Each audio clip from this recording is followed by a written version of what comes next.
We focus on history, culture, religion, art, social, and philosophy of Nusantara. Here, in the presence of Nusantara, we were made to be forgotten about the goodness of ourselves. Because negativity seems to be more interesting for us.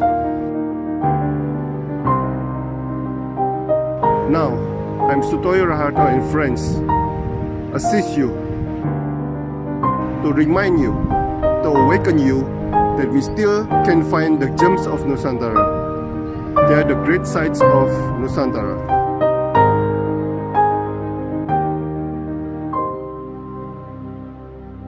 Selamat malam Pak Eliandra Widarta, seorang seniman dan penikmat seni pertunjukan. Tapi Anda untuk saya adalah pengagum situs-situs arkeologi kuno, Mas.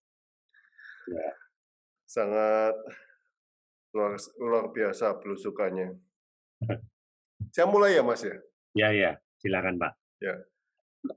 Apa yang Anda nikmati dari seni pertunjukan, Mas? Suka berdrama atau suka acting? Monggo silakan. Ya,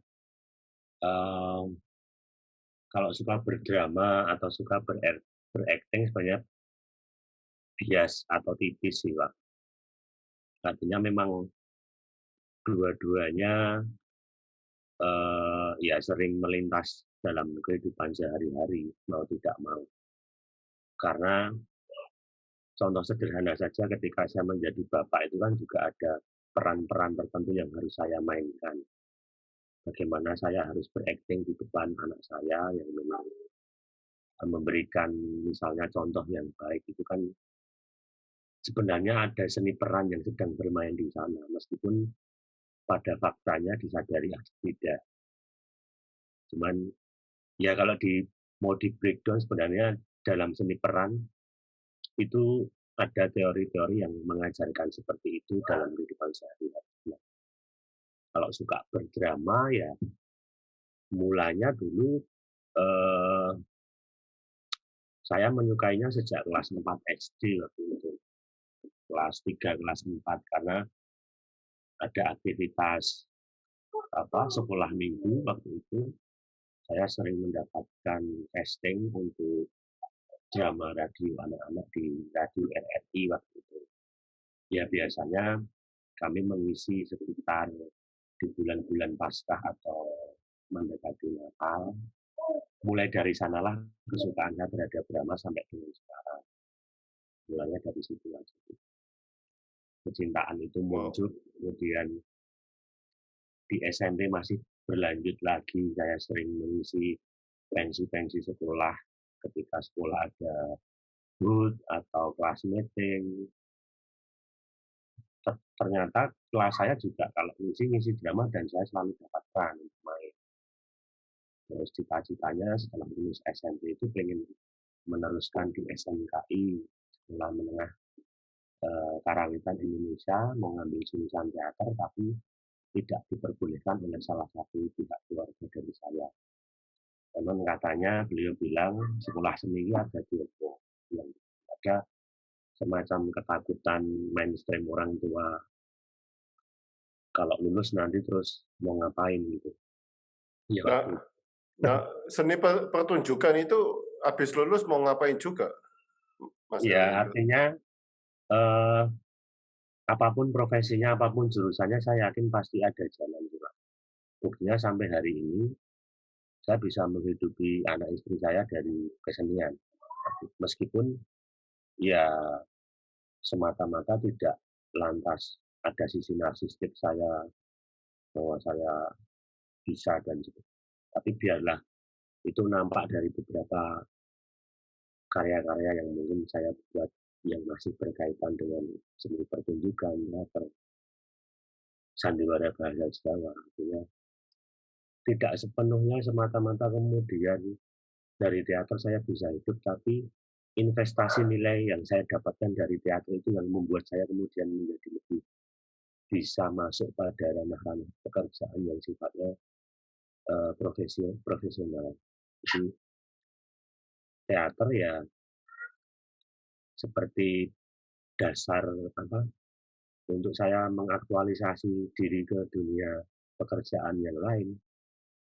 Toh dari teater saya bisa belajar menulis yang dulu juga pernah jadi editor online di satu perusahaan media massa cetak dan online. Saya juga pernah jadi editor buku. Saya pernah di LSM waktu itu juga yang concern di pendidikan dan anak-anak jalanan. Ya semata-mata karena waktu itu juga saya mendapatkan posisi itu karena hasil dari tulisan-tulisan saya yang waktu itu saya belajar pertama kali menulis dari mereview pertunjukan waktu masih kuliah dari sana. Dan sampai hari ini ya syukur, artinya teater tidak menjanjikan hanya saya untuk menjadi aktor di atas pentas, tapi dunia di luar itu justru semakin saya jelajahi lebih luas. Bahkan saya bisa masuk pada ranah performance art juga dulu belajarnya pertama kali karena saya berada di teater. Kemudian dunia organisasi yang kemudian hari ini saya masih sering menjadi narasumber di beberapa komunitas atau kelompok-kelompok yang itu berada di kampung sosial begitu, ya karena saya juga dapatnya dari teater. Artinya saya dulu menggeluti teater juga apa ya, kembali pada investasi nilai itu sendiri. Jadi saya tidak ingin kalau orang teater hanya menjadi seorang aktor saja di atas panggung, tapi dia juga sebenarnya punya potensi menjadi aktor dalam kehidupan dia sendiri. Seperti itu sederhananya, Pak. Wow, wow.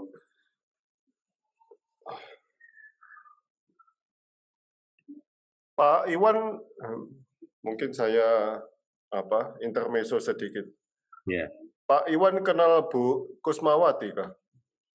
Bu Kusmawati, aduh yang mana ya? Lali. Bu Kusmawati kenal Pak Iwan? Oh ya? Oh enggak, saya tanya Bu Kusmawati ini.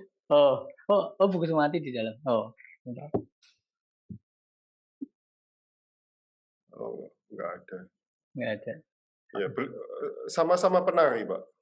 Oh ya? Iya, ini kehormatan sekali untuk kita, Mas Eliandra ini dua maestro ini. ya itu Pak, penari handal semua. Saya belajar dari Mas Eli banyak juga ini. Dulu saya ngengernya sama Pak Iwan sebenarnya, Pak. Okay. Oh, nggak kenal, maaf. Ya, ya, harus kenal ya. Kenal. Bu Kusmawati penari presiden, Pak Iwan. Wow, luar biasa. Iya. Salam kenal, Bu. Iya. 5 presiden. Beliau penari istana. Wow. Iya. Wah, saya justru mau kenal Pak Iwan sama Mas Eliandra ini. Ya. Terima kasih, Bu. Salam kembali. Mas, apakah ada kejujuran dalam seni pertunjukan, Mas? Bukannya hidup ini sudah seni pertunjukan. Kok mau dibuat acting lagi gitu? Monggo silakan. Iya, kalau kejujuran sebenarnya saya cukup terbantu pada saat misalnya saya bermain, artinya bermain peran ya, artinya di dalam pertunjukan jelas mulanya kita mendapat peran. Untuk mendalami peran juga seorang pelaku peran atau aktor atau istilah yang awam atau umum begitu kan aktor, Pak. Jadi mendalaminya kan biasanya dia perlu mencermati tokoh yang akan dimainkan kalau pada proses kreatifnya begitu untuk mengenali tokoh lebih dalam ini siapa. Nah, artinya kita juga dibekali oleh Tuhan untuk melihat dengan panca indera kita sebenarnya melalui ya kehidupan kita sendiri. Mungkin proses transfer untuk mengetahui atau memerankan seseorang memang kita harus ada unsur meniru di sana. Tapi paling tidak bukan sekedar memindah tiruan itu. Ya kalau kita tidak jujur untuk melakukan itu pun juga tidak akan menjadi satu karakter yang utuh di atas pentas. Tiru pun juga perlu kejujuran Pak sebenarnya. Seperti kalau melukis, ya, Iya. kalau menyanyi, ya, kalau menari, ya, itu kan ada rasa, ada rasa. Betul. Ya seperti dua penari yang ada di sini kan juga sudah saya pernah wawancara, mereka kan bisa mengeluarkan isi hati. Ya. Seperti melukis ya, oret-oret gitu juga mengeluarkan rasa yang di dalam hati. Nah, tetapi kalau seni pertunjukan, ini pertama kali saya ngobrol dengan seorang aktor. Nah, misalnya jadi PNS, jadi Pak RT itu kan seperti mengcopy ya. Ya, bukan dirinya sendiri. Nah, rasanya itu bagaimana, Mas? Mengeluarkan rasanya sebagai Pak RT, sebagai Pak Lurah. Nah, sebagai maling, itu rasanya itu bagaimana gitu loh? Ya itu tadi Pak, sebenarnya prosesnya kan kita tidak hanya sekedar meniru kemudian memindah, tapi kemudian kita harus tahu betul bahwa misalnya RT atau peran menjadi seorang Pak RT, tugas sehari-hari seorang RT itu seperti apa? Figur yang dia bangun di depan warganya itu seperti apa? Artinya pengamatannya tidak hanya sekedar, oh RT itu begini, tugasnya ini, fungsinya di masyarakat begini. Tapi kita tahu betul bagaimana merasakan menjadi seorang RT. Nah, proses merasakan itu mulanya kan sebenarnya juga ada empati. Kalau saya pribadi di dalam proses observasi saya melihat peran-peran dalam kehidupan sehari-hari yang saya temui kan ada empati. Jadi karena ada empati itu kemudian kita juga turut merasakan seandainya saya di posisi sebagai seorang RT apa yang harus saya lakukan. Nah, apa yang harus saya lakukan itulah yang kemudian itu cukup bisa menjadi pijakan seandainya peran itu masuk ke dalam diri saya, lantas apa yang harus saya lakukan. Nah, mulai dari sana, ya mau tidak mau, kita membahasnya kemudian tidak melulu soal fungsi kerjanya saja. Pak RT itu sendiri di rumah dengan istrinya, dia seorang seperti apa. Kan kalau di dalam teori bermain drama itu, yang namanya tokoh itu ada 3 elemen, Mas, kalau tidak salah. Jadi fisiologisnya kayak apa, sosiologisnya kayak apa, psikologisnya kayak apa. Nah, 3-tiganya itu saya harus pelajari kalau di dalam teater. Fisiknya oke, oh cara jalan Pak RT demikian, atau dia punya ciri-ciri khusus, saradan kalau orang Jawa bilang. Terus sosialnya, dia interaksi sosial dengan orang di sekitarnya seperti apa. Terus psikologi berarti dia berperilaku, artinya berperilaku terhadap tetangga kiri kanan atau perilaku yang kemudian itu sering saya lihat ketika dia dengan istrinya, ketika dia dengan anaknya. Nah, bahan-bahan dari hasil pengamatannya itu kemudian saya serap dan saya mainkan. Tentu saja sudah ada proses tafsir Pak, tidak ada melulu terus memindah begitu saja. Jadi ya harus ada tafsir ulang dari seorang aktor bahwa menurut interpretasi yang sesudah saya baca demikian, sementara referensi yang saya dapat demikian.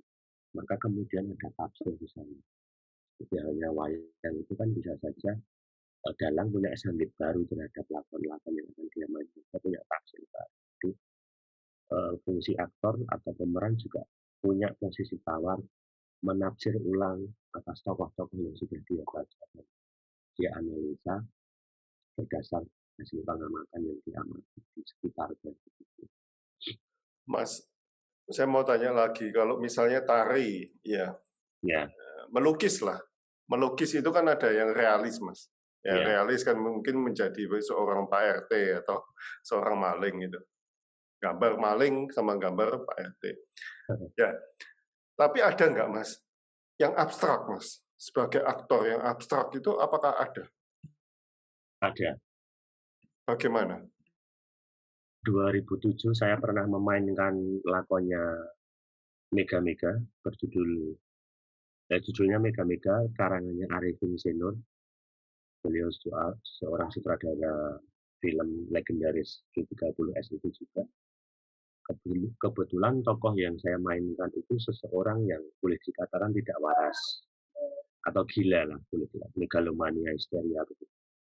Jadi persoalannya kemudian dia hanya konfliknya dipicu dari dia membeli lotre yang hanya beda satu angka digit di belakang. Hadiahnya itu kan 100 juta. Jadi itu naskah dibuat tahun 1967. Setting waktu itu pembangunan di Indonesia sedang marak-maraknya, tapi Arifin memotret ini menjadi satu potret ketimpangan kaum minoritas yang menjadi dampak pembangunan itu sendiri. Jadi histeria yang dialami si tokoh bernama Koyal ini, fantasinya, dia menang lotre. Dia mengajak gerombolan teman-temannya yang di lingkungan gelandangan itu ada Mak Retno, Hamung, untuk berfantasi membeli makanan enak, piknik di Tawangmangu, bahkan keraton itu dibeli. Di dalam dialognya mengatakan begitu. Ini kan fantasi-fantasi di mana kaum minoritas saat itu juga diperhadapkan pada sisi-sisi keterbatasan. Rupanya ada kehidupan yang cukup abstrak, atau kalau di teater boleh dikatakan genre lakon yang ditulis Arifin ini kategorinya surrealis, Pak. Ada juga lakon-lakon realis, ada lakon-lakon absurd, ada lakon-lakon surrealis. Absurd surrealis ini kategorinya kalau dalam pementasan teater modern dia sudah di ranahnya kontemporer. Nah, biasanya memang arah-arahnya sudah ke sana. Kebetulan saya main lakon itu surrealis. Kalau lakon-lakon surrealis ya dunia-dunia yang ditampilkan seperti itu, Pak. Fantasi, megalomania, seolah dia tidak sedang berada dalam kesadaran dirinya sebagai seorang yang manusia pada umumnya.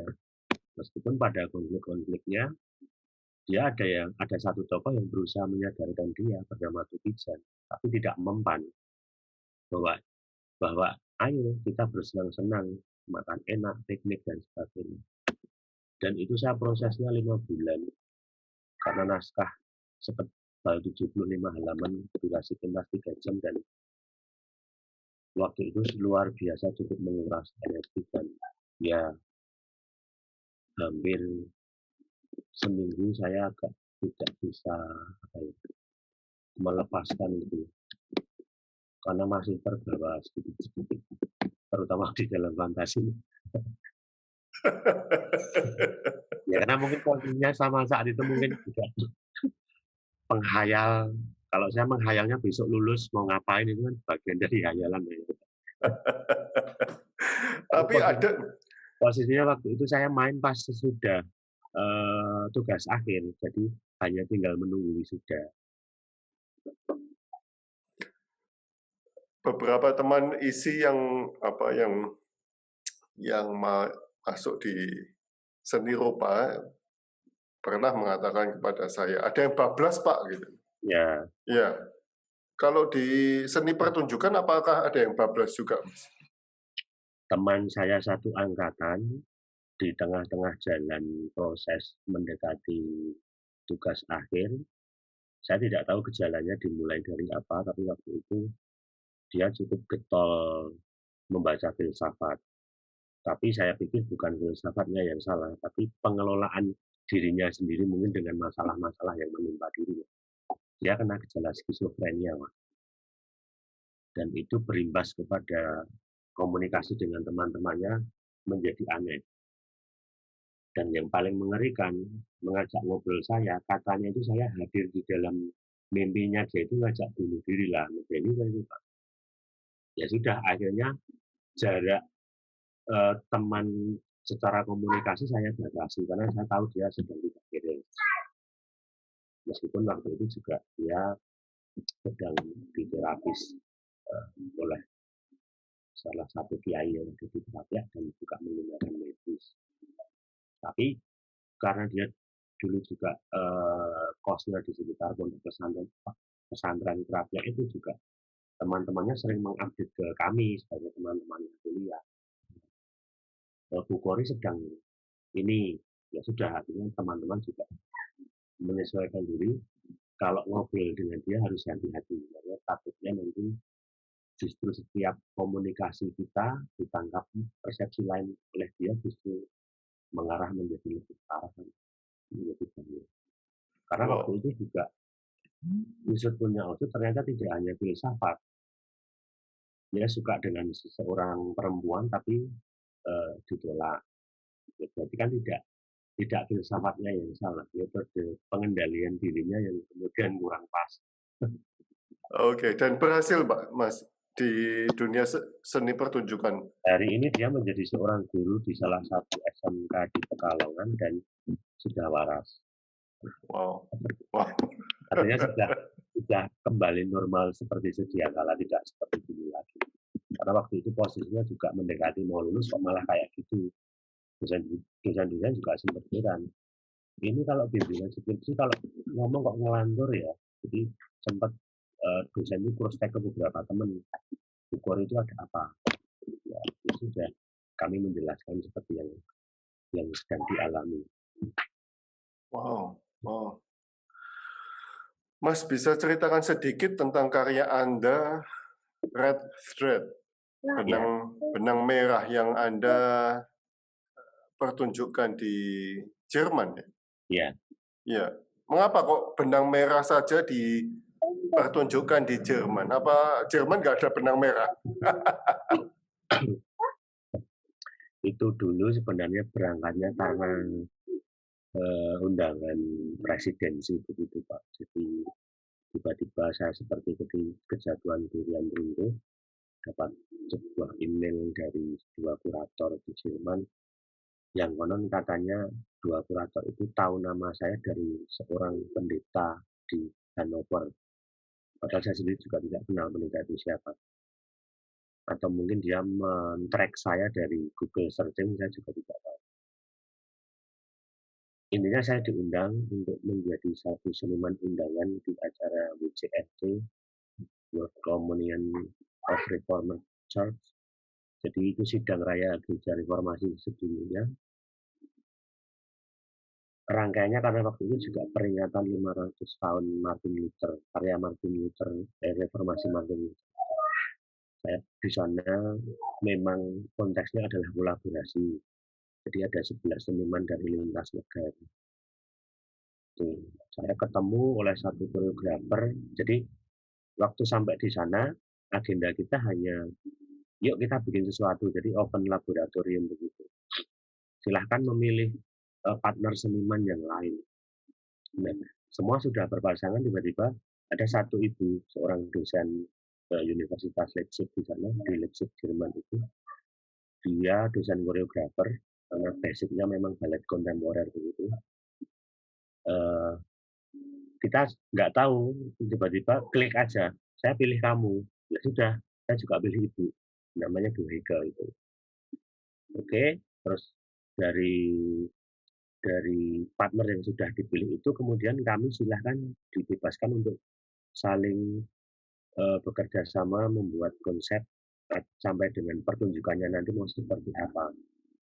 Nah, ya sudah, kemudian karena beliau sebelumnya juga rupanya tahu saya melalui Google searching, jadi sebelum kami ke Jerman rupanya kami saling mengintip melalui nama. Jadi saya tahu beliau juga sebelum berangkat saya cek nama-nama yang terlibat siapa.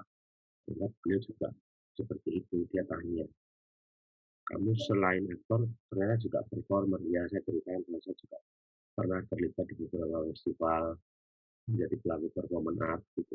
Ya sudah, obrolan waktu itu kita sepakat di bentuk pertunjukan yang itu di luar ruangan, di outdoor, di halaman gereja Nikolai Kirchhoff itu. Terus ya sudah, dari tema-tema gagasan-gagasan yang kita bawa, waktu itu sempat menyetorkan bahwa saya menawarkan gagasan soal equal. Jadi posisi manusia yang sebenarnya di belahan dunia itu sebenarnya sama, tidak ada yang beda. Beliau menangkap itu, terus kemudian jatuh pilihannya kepada benang merah. Nah, saya cukup cukup takjub waktu itu karena Bu Heke mengajak saya pada seorang lansia. Jadi kalau di Leipzig itu ada, kalau di Indonesia mungkin panti jompo, kalau di sana semacam playground tapi untuk lansia. Jadi difasilitasi negara, lansia itu diberikan satu media aktualisasi. Kalau yang senang catur dikasih catur, senang melukis dikasih kanvas dan alat lukis. Kebetulan ini ibu-ibu yang menyongket benang, ada satu kelompok berdelapan gitu, jadi agar dia tidak pikun, agar dia di masa tuanya tetap menyenangkan, dia punya aktivitas menenun benang. Di benang itu seperti dibuat kayak lebih tebal gitu, tapi dari anyaman menggunakan hakpen itu seberat 5 kilo, Pak. Karena waktu itu cita-citanya kita akan merespon peserta sidang raya Gereja Reformasi ini untuk membawa benang ini dari tram di mana dia turun sampai dengan ke pertunjukan saya, dan saya itu menjadi semacam porosnya yang kemudian diikatkan kembali untuk saya berputar melalui koreografi yang sudah kami lakukan. Ya intinya sebenarnya dari benang merah itu, karena ini peserta sidang dari seluruh gereja reformasi sedunia, dari berbagai negara, suku bangsa, berarti ada sesuatu getaran doa yang mereka genggam melalui benang merahnya itu. Mungkin harapan atas perdamaian juga bisa. Kalau kemudian saya tafsirkan begitu. Mungkin mimpi-mimpi mereka melalui sidang raya ini sebenarnya mereka membawa aspirasi dari negara yang untuk disampaikan di sana. Atau mungkin mimpi-mimpi keadaan-keadaan yang kemudian di beberapa negara masih ada perang, ada kelaparan.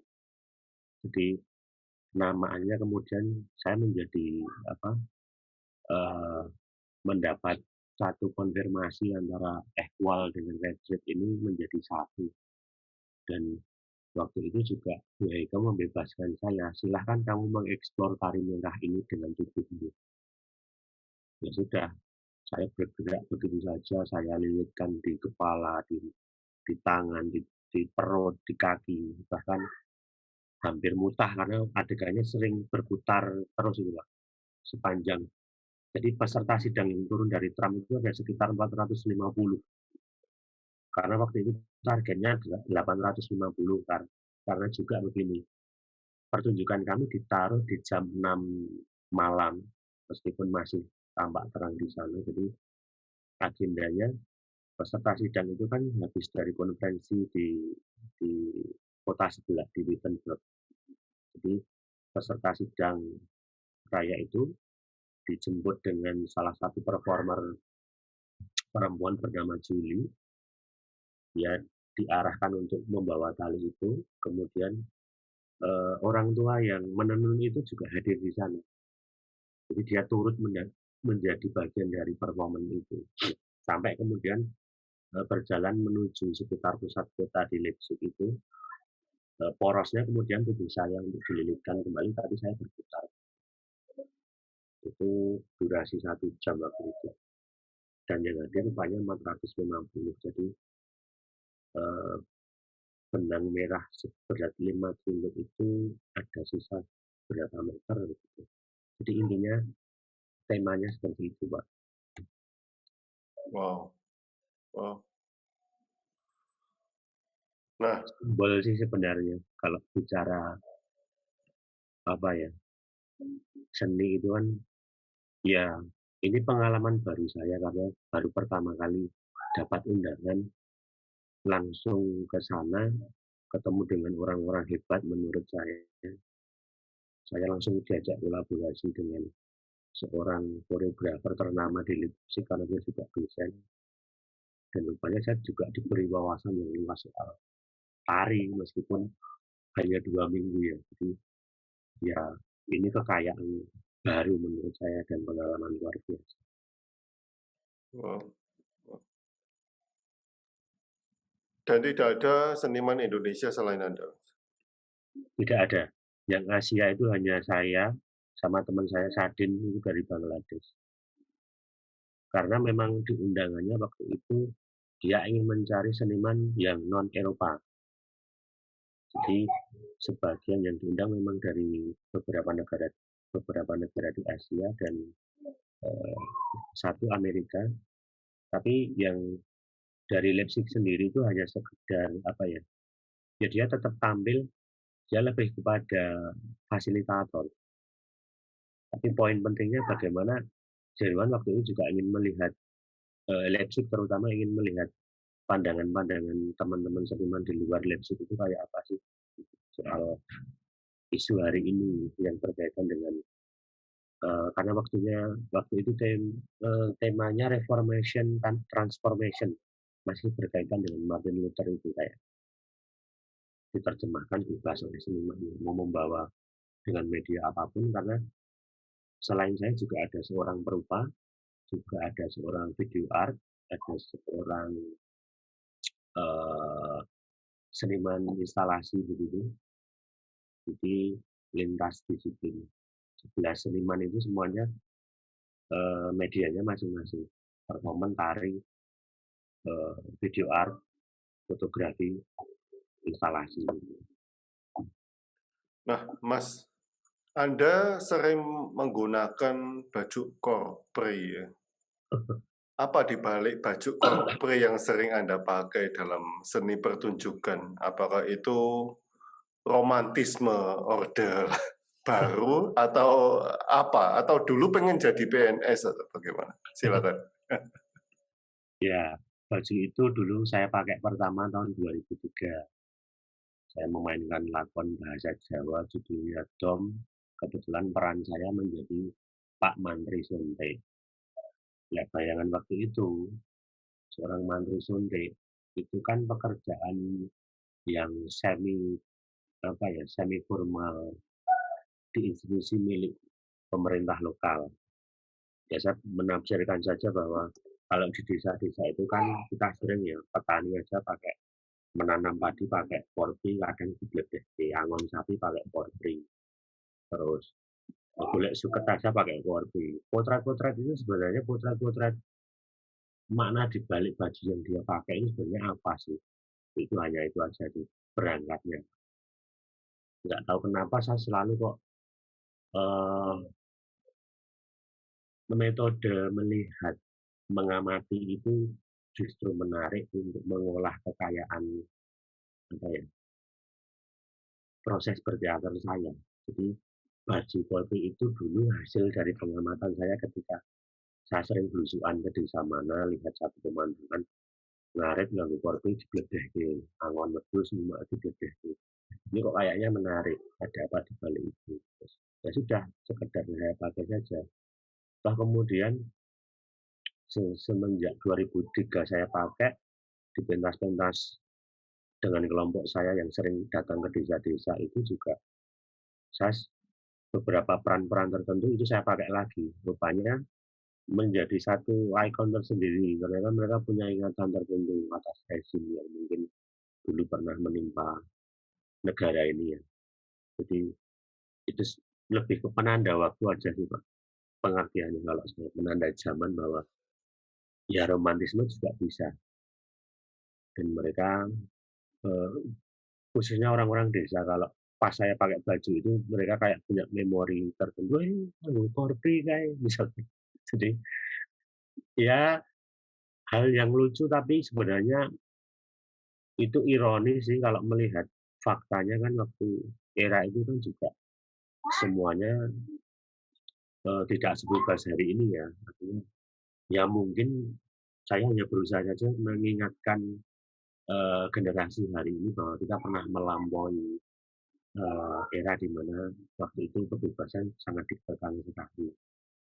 Tapi itu Tadi Anda mengatakan menimpa apa? Menimpa negara ini. Ya, Ya, itu suatu berkah itu.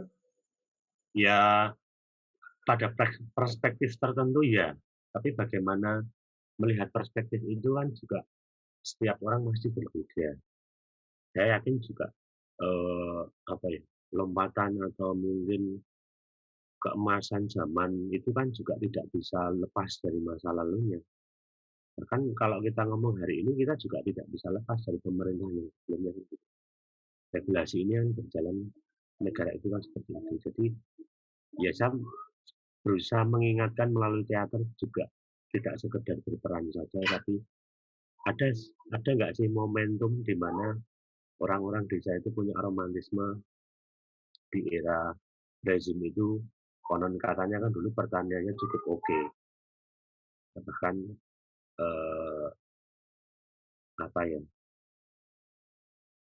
boleh dikatakan kan sistem pertaniannya kan lebih tergarap dengan bagus waktu itu di era Pak Harto itu. Ya siapa tahu dengan lakon yang dibawakan ini, dengan baju yang saya pakai ini, orang terus punya satu romantisme kembali ke masa lampau, bahwa kita memang negara agraris yang sebenarnya sangat ya gemah ripah lah sindari. Nah, tapi untuk Anda pribadi, enak zamanku ya, itu realita atau hanya lelucon, Mas, untuk Anda pribadi? Kalau saya pribadi, karena saya generasi yang tumbuh di era 90-an, bahkan saya masih ingat betul reformasi terjadi itu kan saya baru SMP kelas 3. Saya belum masuk di kesenian, tapi waktu itu juga sudah membaca beberapa di media massa kan memang keadaannya seperti itu, dan beberapa kesenian khususnya teater juga melalui lakon-lakonnya yang saya baca sampai hari ini juga nafas-nafasnya berbeda. Ya memang lebih bukan soal enak tidak enak, toh posisi saya saat ini juga masih kecil ya. beli tanah aja di kota saya juga tidak bisa, kan tetap tidak enak. Artinya enak dalam konteks apa dulu juga bagi saya itu masih belum bisa dipahami secara Ya, oke. Kalau mungkin Bu Kusmawati, saya, Pak Iwan kan menikmati ya saya 80-an. milenial transisi, Pak. Oke. Selain seni pertunjukan, Anda juga pecinta seni budaya, sehingga Anda mengatakan, saya selalu suka ketika melihat orang carian dan bawa sesaji. Ya. Sudah itu saja kesukaan saya. Apa yang Anda suka dari pemandangan ini, Mas? Silakan. Ya, itu berangkatnya dari karena saya rajin mengamati itu tadi, Pak.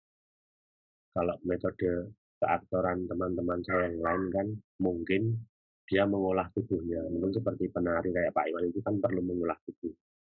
Kalau aktor sebenarnya juga perlu mengolah tubuhnya. Nah sementara karena kelompok saya itu sandiwara bahasa Jawa, tubuh saya tidak begitu dominan saya olah. Yang perlu saya olah adalah rupanya penglihatan saya. Atas tokoh-tokoh, serapan-serapan, referensi-referensi yang kemudian harus saya olah kembali.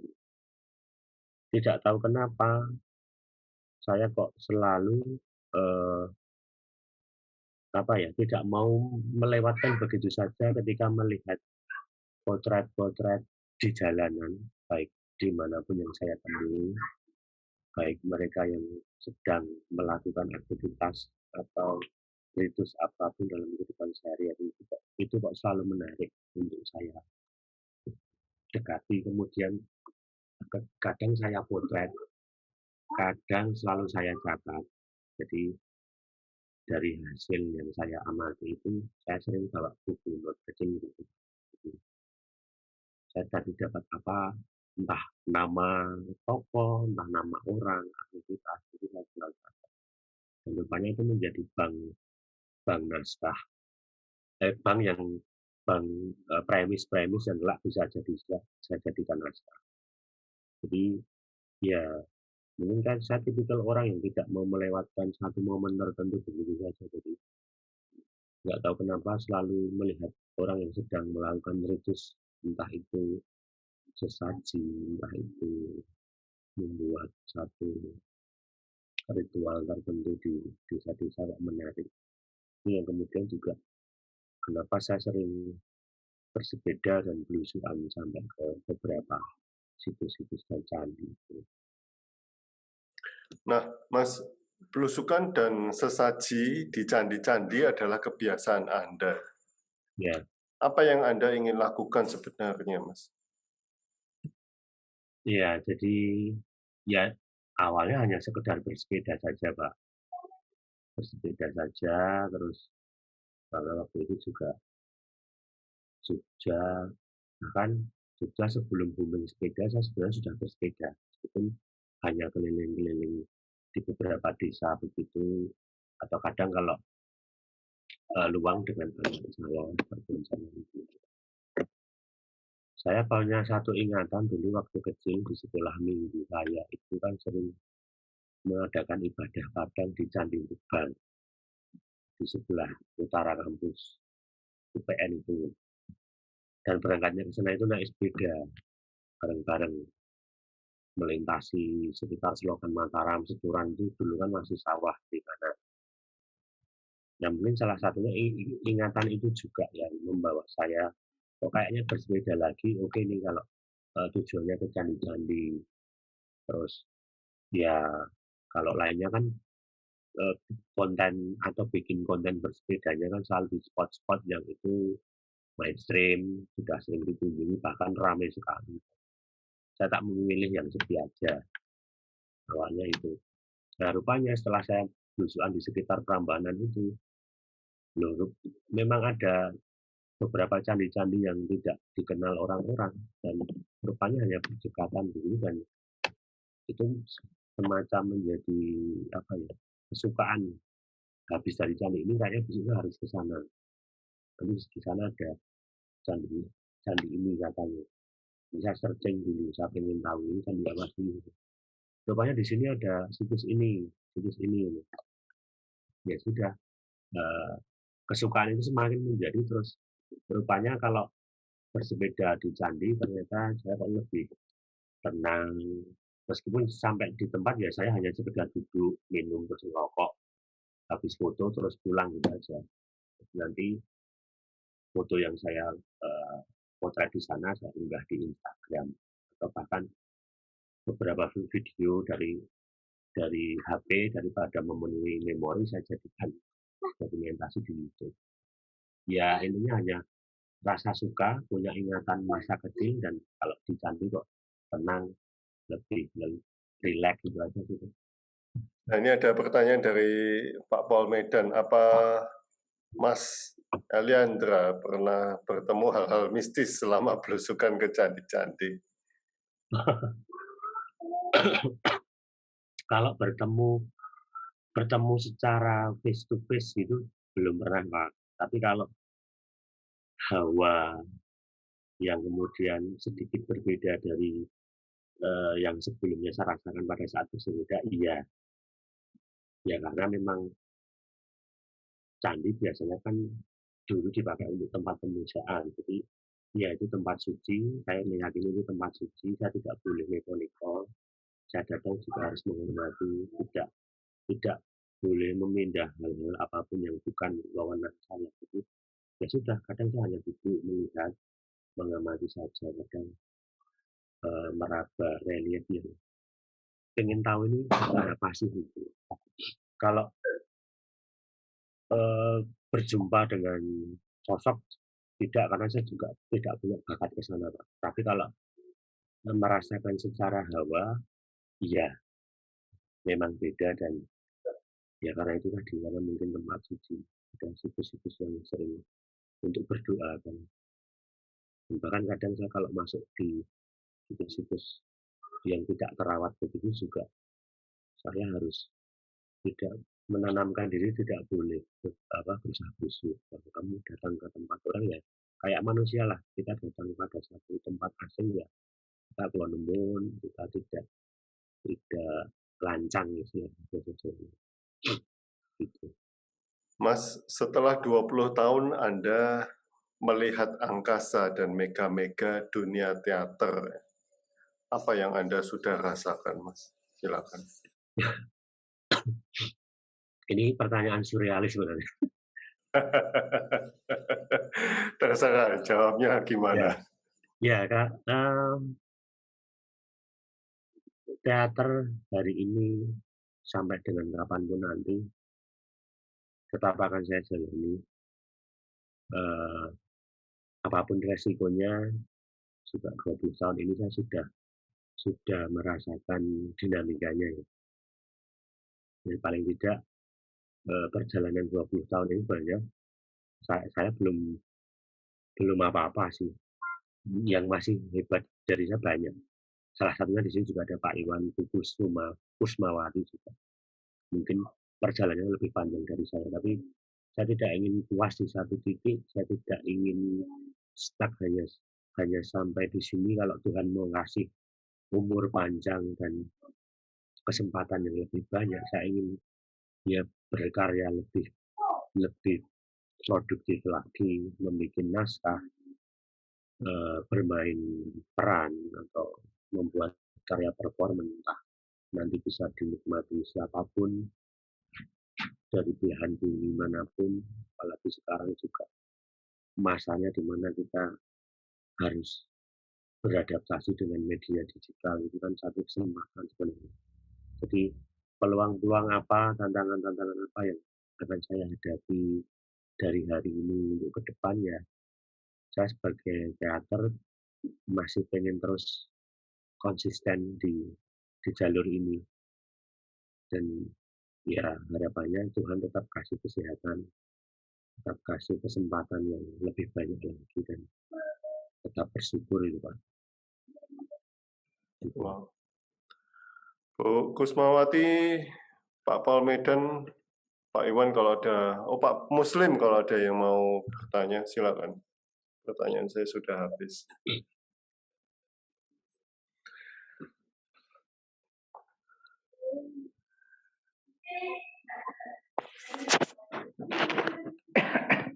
Silakan Pak Muslim. Selamat malam. Namanya nggak ada yang mau ditanya, lah monitor aja Pak ini. Silakan dilanjut lah. Terima kasih, salam kenal. Salam kenal Pak Muslim. Ya, oke. Dilanjut Pak ya. Sun ya. Siap, siap. Ya, siap. Masih. Bu Kusmawati tanya, sekarang sedang mengerjakan apa, Mas? Oh ya, saya masih aktif dengan kelompok saya, Sandiwara Berbahasa Jawa itu di Sebut Jenut, karena memang belum ada kesempatan pentas secara live karena pandemi. Ya kami masih sering kumpul setiap seminggu sekali untuk membuat konten di YouTube. Jadi aktivitas dengan kelompok saya masih ada, sementara aktivitas pribadi hari terakhir beberapa hari yang lalu saya baru saja bikin satu karya video performance. Jadi karena ini saya baca sebagai peluang untuk saya kemudian juga beradaptasi pada media digital ini. Hari ini saya performanya saya konsep di tayangan digital. Jadi sekarang malah justru mengeksplor kemampuan yang dulu pernah saya jalani, saya kulik kembali. Saya terus kemudian belajar ketubuhan lagi, belajar simbol-simbol lagi. Dan beberapa yang saya buat juga saya posting, juga saya beberapa kirimkan di beberapa platform yang khusus bicara soal seni eksperimental. Kebetulan dari 2020 pandemi awal kemarin ada satu platform di Amerika sana yang kuratornya kenal gara-gara waktu itu dia mengadakan satu pameran dokumentasi foto. Jadi seniman-seniman di negara yang saat ini terdampak pandemi itu pada lagi ngapain.